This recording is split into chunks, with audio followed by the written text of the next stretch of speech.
বাংলাদেশে পানি, সারা বাংলাদেশে এই বৃষ্টির কারণে পানি জমে যাচ্ছে এবং আমার দোকানেও পানি হয়ে গেছে।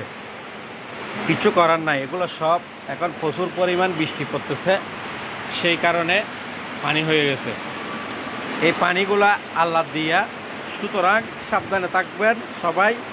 এই পানিগুলা আমাদের দোকানে উঠে গেছে, আমার দোকানে পানি সব জায়গায় পানি হয়ে গেছে।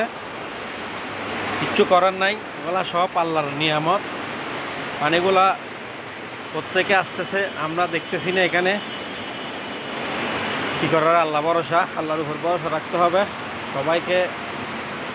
এই বৃষ্টির দিনে তুফান চলতেছে, অনেকগুলো পানি করছি, কিচ্ছু করার নাই। পানিগুলো আমরা করতেছি এভাবে বালতি দিয়ে, এভাবে নিতে হচ্ছে। এভাবে পানি উড়াই বাইরে ফেলতে হচ্ছে।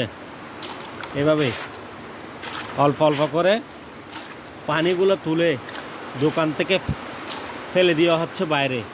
কিন্তু যে পরিমাণ বৃষ্টি হচ্ছে, এখানে কিছু করার নাই, সব কিছু পানি এরকম থাকবে। বৃষ্টির কারণে দোকানে প্রচুর পরিমাণ পানি হয়ে গেছে।